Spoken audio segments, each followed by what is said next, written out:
Hello everybody and welcome to another edition of Hesse Vlog with yours truly, Mr. Stephen Hesse. Yes, I do look like a lion. You are not seeing things. And also, that rumour going around that people have found Bigfoot, that's wrong. It just happens to be that I can't find my charger for my beard trimmer, hence why I look like, even though that I'm in my flat currently right now, that I don't actually have a home, which is not true. I do. So stop sending me letters. But as you can see in the title, I'm going to be ranting about Southpaw, which means I'm going to be talking about and ranting about the film Southpaw. Ain't titles great? But yes, the reason I'm going to be ranting about it is because I went to see it on Monday. And for those that aren't aware what Southpaw is, it's a film that has never been advertised recently as far as I can see. Apart from every UFC that's ever happened in the last year or so, that Jake Gyllenhaal's been on every chat show in existence for the last year and a half to say, oh, by the way, guys, I've got a film out. What's it called, Jake? Southpaw. No shit, Sherlock. And also the fact that it's also been on possibly the biggest boxing match in history, Mayweather vs. Pacquiao, which was also as boring as this film, but more on that later. But also, the fact is that it's also been on every banner in existence in a 20-mile radius. You know that theory that you're never more than 6 feet away from a rat? Well, I would actually turn that into you're never more than 6 feet away from a banner advertising Southpaw. And for those that don't know, a little bit of techno babble is that Southpaw is a stance that boxers use to fight, and I think it's a left stance if I remember correctly. But hey, I'm not a geek. So Southpaw, one of the things I should mention is the context behind before I watched it is that I was not having a particularly great day with my mental health, and boy did that hit me, because this is a really depressing film. But I'll get to that in a sec. But for those that don't know what it's about, it is about a guy named Billy Hope. Yes, they went to the trouble of spending ages on coming up with a name. What should we call someone that goes against the odds and triumphs? Maybe we'll call him Billy Hope. So then they can start using generic taboo lines such as, here's our only hope. Will hope rest on hope? Or loads of hope stuff. Hope on a rope. Hope, I don't know. The Pope was involved at one point. Anything that rhymed, basically. They were just like, can we cope with the hope, the rope? Which is a good thing, because 50 Cent was in this film, and I have to say it was that bad that I would have preferred if he just got out and rapped shit, really. That would have been far more entertaining. But yeah, so this guy called Billy Hope is a undefeated fighter, which I find very funny, because I wonder who in today's life that's in reference to. Let's have a think, guys. Could it be... No, not him. How about him? No, can't be him. Maybe it could be that. Maybe it could be the guy that fought Pacquiao, who kept going on and on about him being undefeated. What the hell's the guy's name? Maybe it's around here somewhere. Oh yes, Mayweather, that's the one. You mean the guy who is constantly going on about being undefeated, and is in no way in reference to the fact that this guy Billy Hope in the film has a 43-0 streak and constantly goes on about the fact that being undefeated matters. I wonder where they got their ideas from. Also, I should need to reiterate, because I know that a lot of boxers get a lot of stick in real life, because I'm a boxing fan, is that if I was a boxer watching this film, oh my god would I be pissed. Because it makes boxers out to be the stupidest people on the face of the earth, because this guy cannot make decisions.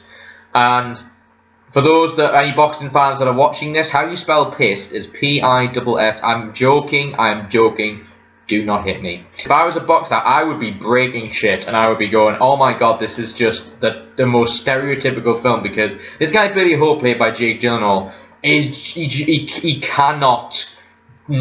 can't tie his own shoelaces, which is terrible, considering his entire job or his profession is to stay on his feet and have some form of balance, and yet tying his shoelaces seems to be like we're asking him to prove the theory of relativity. He can't do it. And kudos to Jake Gyllenhaal though, because his character is really one-dimensional in that if you ask somebody, if you got a trained chimp to go into I don't know, some sort of habitat and said, I want you to be angry for an hour and a half or 2 hours long and just go around wrecking shit and be angry about everything. That wouldn't be that far off what Billy Hope's scope is for the dimension, that the scale and spectrum of this character, that Jake Gyllenhaal manages to pull off quite well, considering how limited his character is. And to put that into context, Rachel McAdams, that plays his wife, when all the shit goes down with her character, you kind of miss her, and she's only in the first few so minutes. Spoiler, you may get the hint, is that it's in the trailer, for God's sake, and you sit there going, oh man, the only interesting character happens to be the boxer's wife. Which, as I say, if you're a boxer watching this film, you're probably sitting there going, oh my god, like they are just spending their entire time saying that the wife is more interesting than the guy that's in the public limelight for winning 43 professional fights. Oh my god, maybe I should just do a different profession. But, so when she leaves, you think all hope is lost. Pardon the pun. But let's face it, they did enough of them in the damn film, so I'm going to do it. And so, yeah, as I mentioned, Mr. 50 Cent, probably how much he deserves to be paid for being in this film, he played a promoter. Now, he portrays a dick, which doesn't seem hard for him. I don't know him, but it seems that in his limited range as an actor, he seemed to pull off being a dick quite nicely. And so, he does have a realistic aspect to it, because you're probably listening to this rant going, Stephen, did you like Southpaw? And I have to reiterate, when I went there, I was not in a particularly great mood and had a really, really difficult day, and I'm like, great, and I sit down with my best friend, so I went to see it with, and went, oh great, I get to sit and watch Southpaw. I hope it's good. I'm a boxing fan, I've heard this is good, and I can't get away from it because it's always 6 feet behind me. I've just realised, I think Southpaw is actually like having an actual individual ghost or imaginary friend following you going, Southpaw, Southpaw, Southpaw, out soon, Stephen, it's out soon. But yeah, so I went and saw it, and I thought, well, okay, great, I'm going to really enjoy watching this. And then, so this was me going in, oh, I'm so relieved, yes, I get to watch Southpaw. And this was me when I got out. It was the most depressing film ever. Stephen, what? Don't jump off that bridge. Life gets better. So yeah, when you're watching a film and you realise that there is no like pickup in the entire film, it's just constant, like this guy goes through absolute hell, which is fine because I get the dramatic elements of it, but that doesn't happen in everyday life all the time to someone. That's just unrealistic. And I don't know about anyone else who's seen this film, but I spent the entire time going, I'm just frustrated at how much of an idiot this guy is. And I know that, like, I must convey the context. Mike Tyson was like a young offender who did all sorts of bad stuff, and even during his boxing career.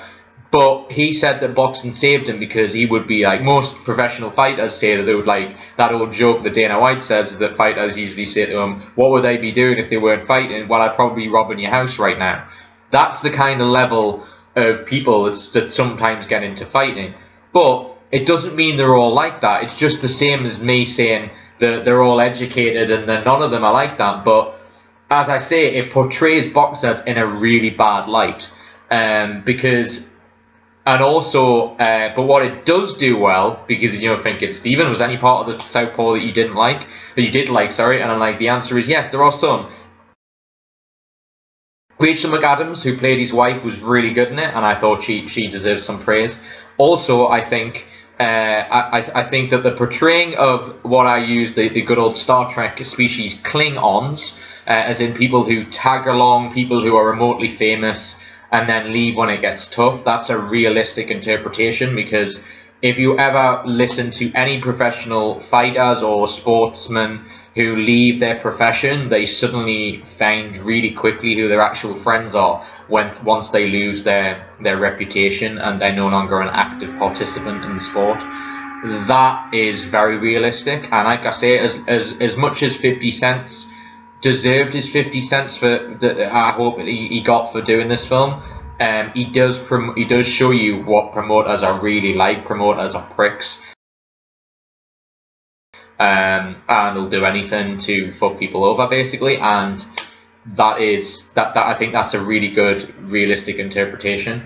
I also think the young girl who portrayed Billy Hope's daughter did a fantastic job. I think child acting is just incredibly.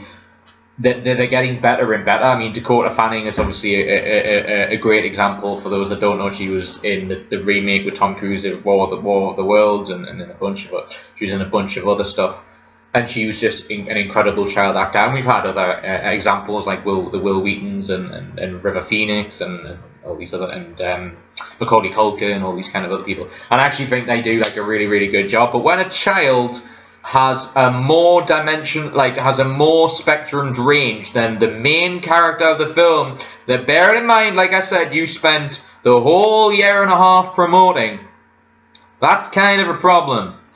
Also, I should reiterate that yes, anyone that's heard of this film would know that they made several it's obviously being consistently compared to a film we've all heard of called Rocky. Now, anyone that that goes back and watches any Rocky films or listens to Sylvester Stallone in an interview with Jonathan Ross, I highly recommend it's on YouTube to watch. You will see, you will hear from him and see if you watch it that there are a lot of Rocky films that were actually that good. I mean, how many was there? 4, 5, a million? I think they were on Rocky 5000 when they stopped. And then they went back to the original. I just called it Rocky Balboa because they were like, we're running out of letters. The guy who's doing the letters is like, I need a prick. But even Sylvester Stallone, when he rated them out of 10 on the Jonathan Ross show, said, you know, he gave the third or fourth one like a 3, because everyone remembers Dolph Lundgren and Mr. T. And let's face it, the first one is the best. But also, realistically, if you're talking about a realistic boxing match where nobody defends the entire time, that's kind of not true. And if you are, I severely doubt you're going to be 43-0 doing it that way. That just doesn't happen. But that kind of happens in this film. I mean, I get that there's some people like Mayweather, but that when he fights... Oh, sorry. I mentioned mentioned Mayweather there, and I fell asleep. But yes, I get the whole idea is to not be hit in a boxing match, but let's face it, you want it to be entertaining, and also you want to hit and not, but so it's not like the opposite thing is just as bad. Like, you don't want to be hit all the time. Like, imagine you're a boxer and you're a trainer and you say to a boxing guy, right, here's our strategy, get hit senseless and try and hit him back. No, it would be go in there and hit and try and not be hit. But it's going to happen. If you're going to leave yourself open to attack somebody, you're going to leave yourself open to be attacked. That's any layman person who's not a boxing expert would know that.